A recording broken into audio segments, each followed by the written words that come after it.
Olá, vocês! Vamos para mais um podcast, um videocast também aqui com o Treco da Gestão. Vocês que estão aí acompanhando a gente vão ter hoje a satisfação de encontrar aqui o Sérgio Silveira e o nosso amigo Álvaro, aluno aqui do CEUB, Sérgio, professor aqui do curso de administração. Vocês vão ter condições de se aproximar de um assunto que tange economia e finanças. E aí, Sérgio, como é que é essa história em administração? Finanças, economia, isso é tudo igual ou coisas diferentes? Muito bem. Então, existe uma correlação muito forte entre administração e economia. Um administrador, qual é a função dele? A função dele é gerar caixa na empresa. Então, para ele gerar caixa, ele vai ter que fazer o que, na verdade? Ele vai ter que pegar os estoques, vender os estoques e fazer com que a venda dos estoques gere caixa para pagar todos os compromissos da empresa. E ainda sobrar para os donos da empresa. Então, para ele fazer isso, ele tem que ter conhecimentos profundos sobre o negócio que ele está administrando. Pode ser uma indústria, pode ser um comércio, pode ser serviço. Ele tem que ter conhecimentos profundos sobre o que ele está administrando. E ele não pode fazer nada sem ter noção do que está acontecendo no dia a dia na economia do país. Como nós vivemos num mundo globalizado e vivemos num mundo onde a tecnologia da informação predomina, hoje, todo administrador, não importa o porte da empresa, mesmo que seja uma empresa individual, ele tem que estar constantemente observando os movimentos dos mercados. Então vamos pegar uma empresa. Vamos pegar uma empresa, por exemplo, de porte médio. Quem está administrando essa empresa, ele tem que ter noção de quê? Da economia, do PIB, da inflação, do desemprego, do emprego. Então, tem que ter conhecimentos de quê? Do mercado que ele atua, da demanda dele. Então, a empresa que ele está vendendo, ele vende para quê? Para que tipo de consumidor? Então, classe A, classe B, classe C, classe D. Então, ele tem que ter conhecimento de tudo isso. Numa empresa, qual é o sentido de uma empresa? De forma bem simples. O sentido de uma empresa é ela gerar caixa. Então você tem que ter um negócio aonde entre mais dinheiro do que sai. Então isso, na verdade, administrar uma empresa é ao mesmo tempo ciência e arte. Uma das coisas que eu acho muito legal, até quando eu estou em sala de aula, estou conversando com os alunos, uma coisa, Álvaro, a história é assim, eu vou dar aula de marketing. Aí o pessoal acha que eu vou ficar falando de propaganda, coisa e tal, e eu começo exatamente por economia. Porque mercado e ganhar dinheiro, fazer grana, precisa exatamente como encaixar isso tudo dentro do processo de fazer riqueza. E aí, Álvaro, dúvidas, perguntas? Assim, eu acho que é muito interessante falar sobre isso, né? Até porque, entrando no curso de administração, a primeira coisa que a maioria das pessoas provavelmente está pensando é: o que eu vou tirar daqui que eu vou poder seguir o resto da minha vida, né? Como é que eu vou tirar um emprego disso aqui? Como é que eu vou tirar uma empresa disso aqui? E aí eu acho que um bom primeiro ponto, assim, que seria interessante a gente conversar sobre é de alguns pontos, assim, que seriam essenciais para um entendimento completo de o que eu preciso para montar a minha empresa. O que você acha que são uns pontos básicos de economia e de contabilidade que todo mundo tem que se atentar antes de ir atrás de começar um novo negócio? Muito bem.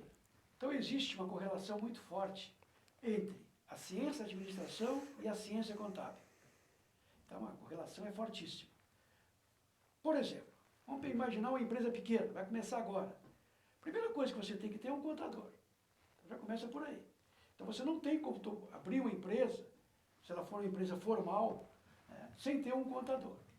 Normalmente, nas empresas pequenas, o contador, ou seja, aquele profissional formado em ciências contábeis, ele tem que ter noção de finanças, ele tem que ter noção de economia. Porque em muitas empresas, para ele ter um cliente por muito tempo, no início ele vai ter que orientar o cliente dele. Orientar em que sentido? Não gastar mais do que arrecada, saber lidar com os impostos, saber lidar com a administração de folha de pagamento.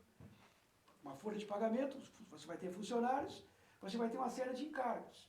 Então, o administrador, quem vai tocar uma empresa, precisa disso. Por isso é muito importante, quando você vai tocar um negócio, você escolher, por exemplo, um bom escritório de contabilidade. Então já tem uma correlação muito forte. Na medida que a empresa for crescendo, o contador vai ter que ter a capacidade de orientar o cliente dele em termos de evolução, em termos de profissionais que ele vai colocar no negócio. Então vamos imaginar uma empresa crescendo, evoluindo.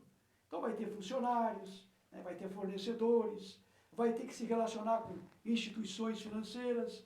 Você não toca uma empresa, não abre uma empresa sem ter uma conta corrente bancária. Nós estamos falando aqui de empresas formais, não é de informal. E mesmo o informal vai ter conta. Vai ter que cuidar do dinheiro do mesmo jeito, né? Tem que ter um lugar para guardar. Se você vai ter que ter uma conta corrente num banco, é evidente que quem está mexendo com a administração tem que ter noção de como funciona o sistema financeiro. Agora tem uma coisa legal, Sérgio, porque quando a gente está conversando assim com um ambiente tão amplo de atividades econômicas, a gente pode estar falando com a área de saúde, área de turismo, área de qualquer coisa, né? Engenharia, construção, enfim, entretenimento, eventos. Então a gente pode dizer o seguinte, acaba servindo isso para todo mundo, né? Então assim, não é porque você tem uma área tão específica que você não tem que ter um contador, não tem que ter um gestor. Acho que tudo isso é um ponto importante. Sim, definitivamente a área de contabilidade, eu acho que é uma área que ela é meio esquecida no momento em que a pessoa começa o planejamento do negócio, né? É uma dificuldade que as pessoas têm na hora de começar o planejamento de um novo negócio. Uhum. E aí eu acho que é realmente muito importante essa recomendação de busque um bom contador. Busque uma pessoa que saiba o que está fazendo para ela poder ajudar você a fazer as coisas que você quer fazer da forma correta. Porque depois, se alguma coisa vem cobrar e tá tudo errado, o que você faz? É um prejuízo grande, né? É um prejuízo muito grande, Verdade. né? Um prejuízo que muitas vezes as pessoas não têm como, né, pagar e continuar depois. Então, um bom contador. Primeiro, bom ponto aí. Então, Tem mais além algum ponto? de bom contador, bom escritório de contador, geralmente são escritórios de contábeis que prestam serviços. É fundamental isso. Agora, uma coisa importante é o seguinte, nos dias de hoje, as informações estão todas ao nosso alcance. Se você quer saber alguma coisa sobre um banco, entre no Banco Central, www.bcb.gov.br, pronto. Se você quer saber alguma coisa sobre política monetária, entra no Banco Central. Está lá o que é política monetária. Se você quer saber alguma coisa sobre taxa de câmbio, está lá no Banco Central. Entra na página dele e vai abrir e vai estar lá um monte de informação. Se você quer saber alguma coisa sobre política fiscal, a gente tem que estar sempre atento a isso. Se vai aumentar a carga tributária, se vai diminuir, se vai aumentar o número de impostos, se vai diminuir. Você, hoje em dia, para saber tudo isso, isso é fácil. Entra na Secretaria do Tesouro Nacional, que você vai ter informações que você não faz ideia. Se você quer saber sobre uma empresa, então, uma empresa limitada, uma empresa pequena, você não vai ter à disposição. Mas se você quer saber sobre uma empresa, uma SA, que tem ações listadas na Bolsa, pronto, acabou. Você entra na b3.com.br, vai abrir uma página, onde começa com as informações do mercado de capitais, mas vai ter um linkzinho lá sobre empresas listadas. Pronto. Você vai clicar, vai dar o nome da empresa, vai abrir uma página e você vai ter uma série de informações sobre aquela empresa. Agora tem aquela história, né, Sérgio? Tem muita gente que sabe onde procurar, mas não procura, né? E acaba fazendo de uma forma intuitiva, de uma forma do tipo, eu acho que é, e nem sempre isso dá certo, verdade é isso. Então você vai ter que ter, evidentemente, uma orientação. E onde é que você vai ter essa orientação? Na faculdade, você vai ter a orientação, os seus professores, da área de finanças, da área de marketing, da área de recursos humanos, da área de produção, e por aí afora. Por quê? Quando você pensa em finanças, o financeiro de uma empresa, ele tem que ter ligação com todos os departamentos da empresa. Por quê? O que faz um financeiro? Ele, na verdade, ele vai administrar entradas e saídas de caixa. Ele vai administrar valores. Então, ele tem que ter noção do quê? Do que ele precisa, daqui na frente, e onde tomar. Ou então, se ele tiver sobra de caixa, onde aplicar. Quais são os instrumentos financeiros que ele vai usar para aplicar o dinheiro. Ele vai aplicar o dinheiro em quê? Em curto prazo, médio prazo, longo prazo. Então ele tem que ter noção do curto prazo da empresa. Então o financeiro numa empresa, ele é alimentado toda hora por uma série de informações. A pessoa que compra, o comprador, comprou do fornecedor. qual o valor e qual é a data para pagar. Isso tem que ser automático. O vendedor vendeu à vista ou vendeu a prazo? Isso tem que ser informado na hora para o financeiro. Então o financeiro tem um instrumento primário de curto prazo chamado fluxo de caixa diário, aonde vai ser alimentada as entradas e saídas de caixa. E aonde o financeiro vai ter a noção dos momentos em que ele vai precisar de dinheiro e dos momentos em que ele vai ter sobrando dinheiro. Então, se ele precisa muito de dinheiro, não tem problema nenhum, ele vai ter que conhecer o quê? Como que os bancos funcionam. Como que os bancos emprestam dinheiro. E como é que você vai conhecer isso? Entrando nos bancos. Como? Não precisa ir no banco. Né? Você tem informações dos bancos, eles mesmos informando, na B3, e o próprio Banco Central informando. Então, nos dias de hoje, o importante para quem quer, por exemplo, fazer administração, é saber que você vai ter uma série de informações e vai ter que saber fazer a triagem das informações. Então, hoje em dia, vivemos num mundo global, se você quer saber qualquer coisa sobre Amazon, pronto, Amazon.com, vai abrir a página. Você quer saber sobre finanças, vai lá em Investor, nos investidores, pronto, abre, você vai ter informações desde 1997. Quer saber sobre Apple? Pronto, você vai lá, põe apple.com, vai abrir a página e você vai ter todas as informações. O mesmo vale para Vale, vale para Petrobras, vale para Magalu, para Rede, o que você quiser. Então, nos dias de hoje, é muito importante essa relação entre o que você quer saber e onde pegar as informações. Então, o que não falta para nós hoje são informações. Agora, você quer saber, quer trabalhar com finanças, você vai ter que saber matemática financeira. Ou achar alguém que saiba. Ou achar alguém que saiba, que é uma parte Isso. muito O importante. financeiro, ele tem que saber sobre matemática financeira. O administrador, o principal executivo, tem que saber sobre matemática financeira. Ele tem que saber fazer cálculo. Ele tem que saber distinguir entre um produto do bancário, aquilo que ele vai ganhar mais dinheiro e aquilo que ele vai perder mais dinheiro. Então, ele tem que dominar isso. Uma das coisas que a gente percebe nitidamente, assim, fato, né? Não falta informação. O que falta muitas vezes é tempo, ou às vezes a pessoa até se identificar com aquilo que ele vai desenvolver dentro dessa área de gestão. Quer dizer, a gente não está falando até que a pessoa tenha que se formar na área de gestão. Se ele é de outra área, ele está querendo melhorar a performance da empresa em relação a isso, vai ter que contratar alguém que cuide disso, né? Acho que esse é um ponto importante. Sim. E essas são as relações de um negócio. Pode ser que você não saiba fazer aquilo. Ache alguém que saiba, né? Isso também é uma outra questão que é muito importante, que é, muitas vezes, a informação existe, ela é coletada, mas ela não é interpretada. Esse é, às vezes, né, o pulo do gato que falta para a empresa realmente entender o que está acontecendo ali com o caixa, para ela olhar e falar, poxa, por que eu estou tendo tanta variância? Por que ano sim, ano não, muda totalmente o que eu consigo tirar aqui da empresa? É por isso, você tem as informações, você tem que só interpretar elas para poder entender.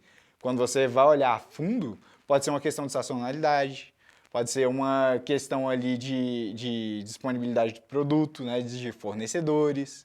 Você sempre tem que estar analisando as informações que são geradas dentro do seu negócio para poder interpretar elas de forma que o seu negócio vá para frente, né, para você poder dar uma força para ele ganhar mais tração, né? Isso. Todo negócio tem o seu modus operandi. Todo setor tem as suas características. Então, é fundamental um administrador saber o negócio que ele está tocando, o setor que ele tá, onde ele está metido, onde ele está envolvido. E aí o que acontece? Uma empresa, ela não vai ser, à medida que ela vai crescendo, você vai ter que contratar profissionais. Então esses profissionais vão ser contratados com que objetivo? Maximizar a riqueza do dono da empresa. Isso não é lucro. Então, o lucro é um valor contábil. Na verdade, é um valor de regime que a gente chama de competência. Você tem que focar em contratar pessoas para tocar o negócio voltadas sempre para quê? Para fluxo de caixa. Em síntese, bem simples. Numa empresa tem que entrar mais dinheiro do que sai. E esse dinheiro que vai entrar, ele tem que servir para pagar todos os compromissos e agregar dinheiro para a riqueza para o dono da empresa. Então é fundamental conhecer, numa empresa, num negócio, conhecer como é que ele funciona. Então, como é que se faz na prática? Olhando as empresas espelhos. Todo setor vai ter os benchmarks, vai ter as empresas espelhos de cada setor. Então, essa empresa espelho, então, o que ela é boa? Então, uma empresa, geralmente um setor vai ter o líder, vai ter o seguidor, vai ter o desafiante e vai ter os nichos. Então, o líder, ele não vai ser bom em tudo. Não existe uma empresa que é boa em tudo. Mas tem empresas que são boas em marketing, outras em produção, outras em finanças. Então, tu tem que conhecer o setor, ver o ponto forte de cada uma e tentar seguir aquilo ali. Não tem problema nenhum de copiar. Copiar não faz mal para ninguém. Porque você só vai inovar quando não tiver condições de copiar. Isso que ensina é o principal executivo da Ambev, o Jorge Lehmann. Ele que ensina isso. Se eu posso copiar de alguém, para que eu vou inovar? Ou testar coisas que não são garantidas, né? Então, é fundamental quem vai tocar uma empresa se posicionar no setor que está tocando. A outra coisa importante é não abrir muito. Uma empresa, se você tem um negócio, o foco do negócio é vender móveis, vender eletrodoméstico, vender lá guarda-roupa, mesa, cama, esse negócio, foca naquilo ali. Se você começar a abrir muito, você poderá ter problema de gestão. Então, se você tem uma empresinha bem pequenininha, que mexe com fazer cadeiras, foca naquilo, para ser o melhor produtor de cadeiras. Produzir em termos de qualidade. Se você mexe com oficina mecânica, qual é o ramo da mecânica que você vai atuar? Então, geralmente tem caras especializados. Procura ser o melhor naquilo ali. Se você começar a abrir muito, pode ser que você não tenha profissionais para tocar aquilo. E aí você vai ter problemas. Isso vale para qualquer setor. Por exemplo, setor financeiro. Tem bancos especializados em grandes empresas, vão atuar ali. Outros, grandes e médias empresas. Outros bancos atuam em tudo. O caso do Bradesco, do Itaú, do Banco do Brasil, atua em pessoa física, vamos dizer assim, normal, comum, pessoas físicas muito ricas, pequena empresa, média empresa, grande empresa. Mas para isso funcionar, tu tem que ter uns profissionais que entendam daquilo. E isso não é fácil. Aliás, essa relação de bancos, né, até te roubar um pouquinho a fala, depois eu passo a palavra para você, Álvaro, é a história das fintechs, que teve uma explosão de fintechs no Brasil. Eu ia, inclusive, falar sobre o mesmo assunto. Legal. Muitas explorando pequenos negócios, né, com uma série de vantagens, como juros baixos, sem taxa, essa coisa toda. E agora a gente já vê as fintechs se reolhando internamente e entendendo se é bom ou não é bom o negócio, né? Como é que está o teu acompanhamento em relação a esse assunto, Sérgio? Esse é um setor, um segmento onde o Banco Central está dando muito incentivo em função das características do sistema financeiro brasileiro. No Brasil, nós temos 5 instituições que dominam em torno de 80% a 85% dos empréstimos. É o Banco do Brasil, a Caixa Econômica, o Santander Brasil, né? O Itaú e o Bradesco. Aqui eu não coloquei na ordem de grandeza. Então, essas 5 instituições, elas têm um domínio muito grande sobre o mercado. Isso aí, eles não caracterizam cartel, é um oligopólio, mas não é cartel, porque entre eles a briga é muito grande. Então o Banco Central vem há muito tempo, desde lá de 2014, já com Tom Bini, que foi presidente do Banco Central já na época lá da Dilma, eles vêm se preocupando em tentar mudar um pouco isso. Aí veio o Ilan, que também aprofundou muito isso, e a atual administração, com o Roberto Campos Neto, vem aprofundando muito isso.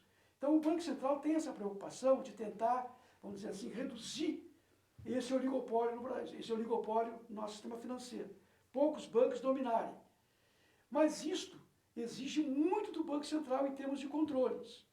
Porque o Banco Central não pode deixar essas empresas perderem muito dinheiro. Então ele tem que ficar muito atento a isso. E ele está tendo atenção especial em cima disso. Só que é muito difícil, porque surgiram muitas empresas. E muitas empresas se deram bem enquanto os juros estavam mais ou menos baixos. Em que pese no Brasil os juros sempre serem altos. Mas teve um período de Selic muito baixa e muitos aproveitaram em cima disso. Agora o mercado mudou um pouco, em função dessa inflação que veio, em função da pandemia, em função de choques de oferta, dessa guerra lá da Rússia. Então, o Banco Central teve que aumentar muito os juros e está percebendo que muitas dessas empresas estão tendo problemas. Então compete a ele agora tentar administrar isso de tal maneira que ele não quebre esse foco de tentar abrir mais o mercado financeiro nosso, deixar menos dependentes dessas 5 grandes instituições. Isso é fácil? Não. Mas o Banco Central, ele vem evoluindo muito nessa área e, por exemplo, desenvolveu o PIX. Então, volta e meia, houve problema sobre o PIX. É óbvio que o Banco Central não vai se entregar, porque uma instituição teve problema com o PIX, a outra teve. Natural. Isso é natural. O Sempre PIX teve. Vai ficar. Isso aí não tem, Em não todos tem os volta. meios de transferência e processo sempre teve algum problema. Sempre vai ter. É. E o Banco Central está se preparando para o quê? Para a moeda digital, que é irreversível. A tecnologia da informação ela é irreversível. Então nós temos todos que estar preparados para isso. Só que, quando se trata de instituições financeiras, seja qual a instituição que for, não importa se é um banco grande, se é um banco pequeno, se é uma instituição financeira, se é uma não financeira, se é um banco que recebe depósito à vista ou não, é alto risco. Todos os negócios que envolvem instituições financeiras é alto risco. Então compete ao Banco Central, né, administrar isso. E no Brasil nós não temos tendo notícias assim de grandes quebradeiras. Algumas estão com problemas, vão ter que se reinventar, Sim. vão ter que talvez se juntarem uma com outra, tá? Porque há uma disposição muito grande das pessoas, em função da tecnologia da informação, para os bancos digitais. Só que esses bancos digitais, eles têm como grandes concorrentes os bancos grandes. E os bancos grandes, eles têm uma história muito grande de E também, tecnologicamente, não estão parados, né? Não estão. É. Se você pegar um Bradesco, pegar um Itaú, só dando 2 exemplos, assim como o Santander, eles, há muito tempo, eles avançaram muito na tecnologia da informação. Então, para eles, é até mais fácil ter um banco digital do que um banco surgir. Isso. Então, e eles estão aproveitando muito o que as criptomoedas forneceram, que é o blockchain. Então, é uma maneira, quer dizer, essas criptomoedas, essa discussão de saber se é pirâmide, se não é, né? Então, em algumas delas tiveram problema, outras não, mas essas criptomoedas agregaram uma coisa ao mercado financeiro, que é a forma como elas operam, aquela maneira de você não ter como entrar ali dentro. E os bancos estão usando muito até aquela tecnologia. Tecnologia de Estão blockchain. comprando a peso de ouro pessoas que estavam naquelas empresas, que tiveram problemas, e agora estão indo para o sistema financeiro. É uma maneira, né, de os bancos cada vez mais se protegerem. Então, o sistema financeiro como um todo ele está evoluindo muito e está exigindo muito dos bancos centrais, não só aqui no Brasil, mas no mundo todo. Estão tendo que se reinventar. E todos têm ciência de quê? De que a moeda digital, ela veio para ficar. Agora, se vai ser em forma de criptomoeda ou não, isso é outro assunto. Só o tempo vai dizer. Não, mas já tem um fato, assim, né? Tem mais ou menos uns 4 ou 5 anos que eu ando na minha carteira uma identidade e um cartão de crédito. Não ando com dinheiro nem nada. Hoje em dia o cartão de crédito está ficando quase dispensável, né? Porque você faz isso pelo celular. Ou faz por um Pix ou uma transferência pelo celular.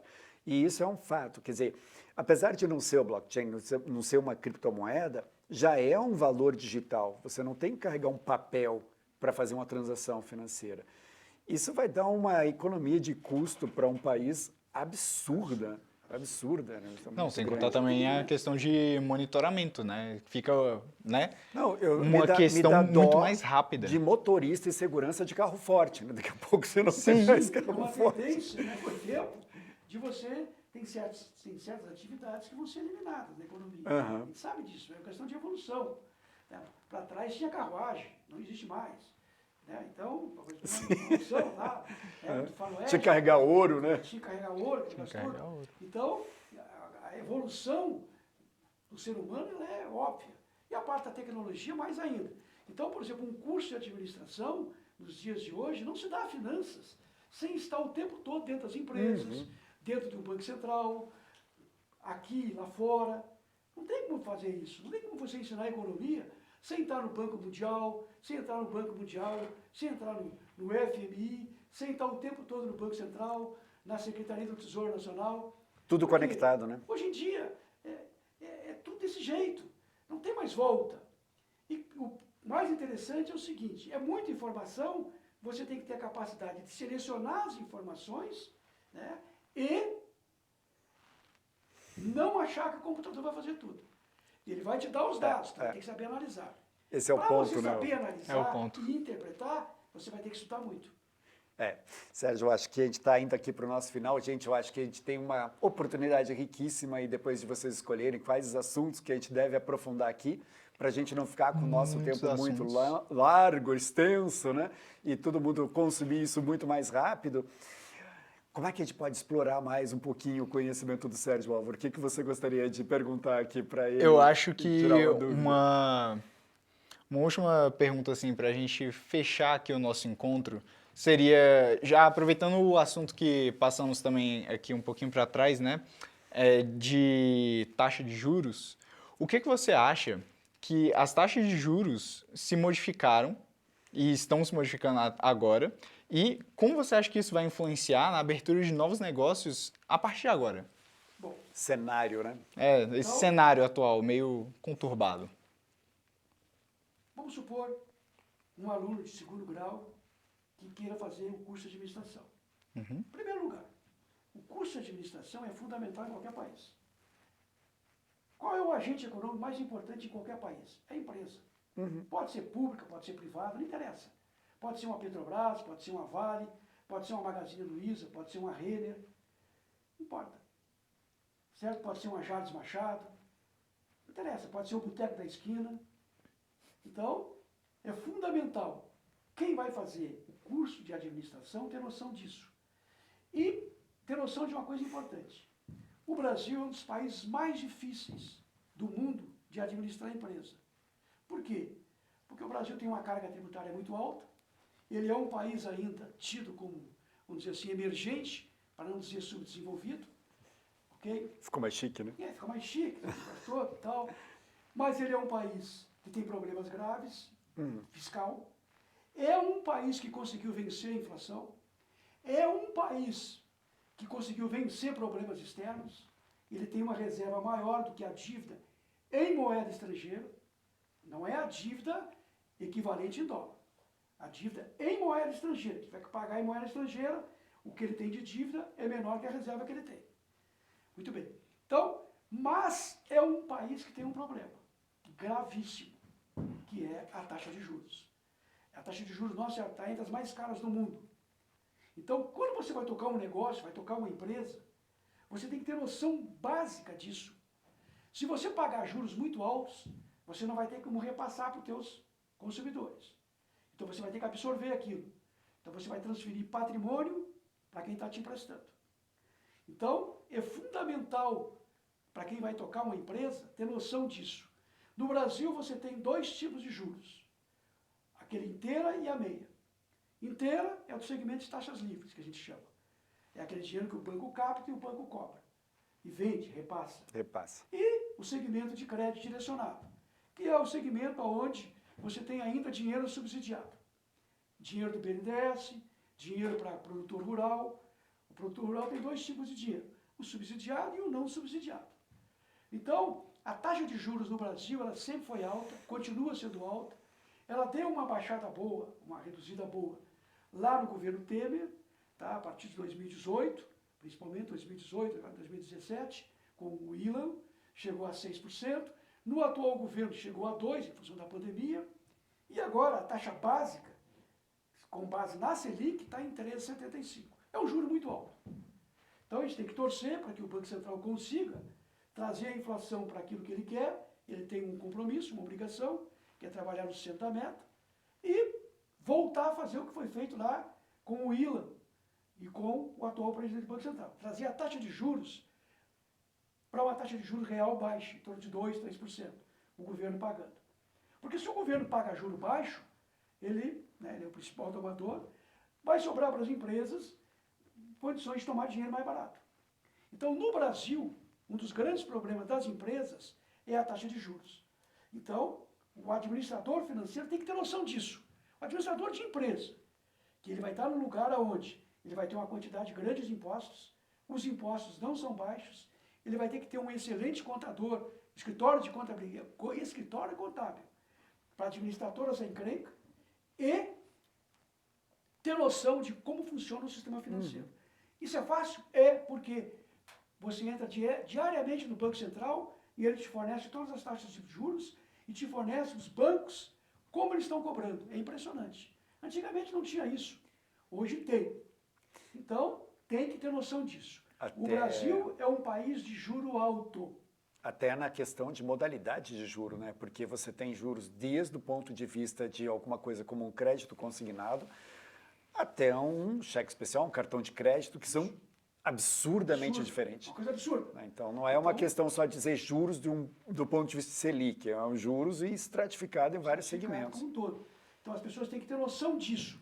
E como é que você vai ter noção disso? Estudando. Você vai ter que estudar.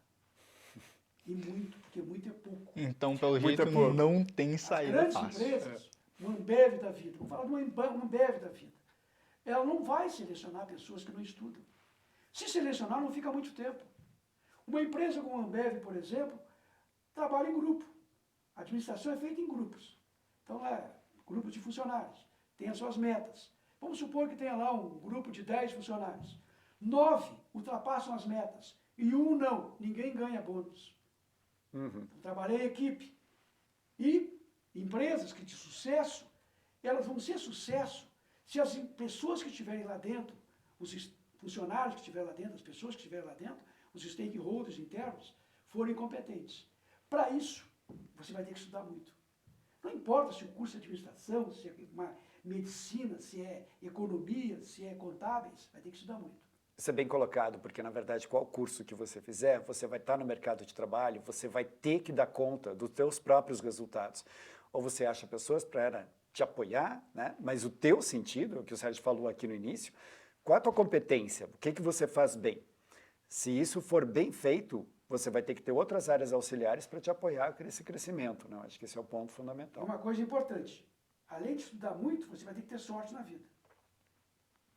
Muitas vezes você sabe muito e não tem sorte. Não pega empregos bons. Então vai ter que ter sorte. Mas a sorte acompanha geralmente quem estuda muito. Quem se prepara. Quem se prepara. Imagine uma pessoa para ser lá a pessoa que atualmente substituiu o Bezos na Amazon. O Bezos saiu agora recentemente, deixou a presidência e ficou só no conselho. Essa pessoa tem que ser extremamente qualificada. Esse cara tem que ser extremamente qualificado. Se você pegar as empresas, você entrar em qualquer empresa, elas têm que fornecer quanto é que elas pagam para os seus diretores. Então você vai perceber que tem diretores que ganham 1 milhão, 2 milhões por mês. Mas para o cara ganhar isso, o cara tem que ser bom. O cara não enrola, não mente. Então, vai fazer um curso, ponha na cabeça o seguinte, você tem que ser o melhor, você vai ter que estudar muito. Caso contrário, vai ficar na média, lá para baixo, aquele negócio tudo, não vai conseguir bons empregos, e aí não vai poder se queixar da vida. A faculdade é um lugar onde você tem a oportunidade de estudar, de aprender, certo? Porque você vai ter bons professores, tem excelentes professores. O professor, ele adora aluno que quer estudar. Todo professor adora um aluno que quer estudar. Porque ele vai se entregar com aquele aluno, ele vai se identificar com aquele aluno. Então ele vai procurar tirar o máximo daquele aluno. E o aluno vai ter que dar o máximo. Para isso tem que estudar. Cobrança. Tem que ter gosto. Por isso você tem que ter gosto do que está fazendo. Cobrança reforçada. Sérgio, Álvaro, estamos chegando aqui no final, nosso tempo está estouradíssimo. Poxa, que pena. Mas temos muitas oportunidades futuras de aprofundar Tomara. assuntos. Nossa. Esse foi assim um ambiente de explorar, abrir um guarda-chuva aqui, um leque de possibilidades e depois a gente marca isso mais para o final. Agradecer muito a tua presença aqui, Sérgio. Você está convidado para voltar várias vezes. Depois a gente vai escolhendo os recortes de cada assunto. Álvaro, palavras finais?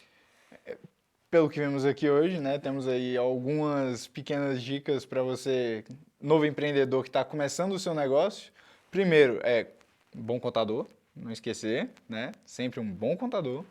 Segundo, né, se atentar para o que está acontecendo no cenário, pesquise. Terceiro, não se esqueça dos dados que a sua empresa gera. Eles são importantes para você. Controle de caixa, muito bom. Controle de caixa. Sérgio, obrigado. Ok. Gente, obrigado. Treco da Gestão fechando aqui e sempre, toda semana, novos casts. E a gente vai estar aqui com você sempre junto, compartilhando um monte de conhecimento. Valeu. Muito obrigado.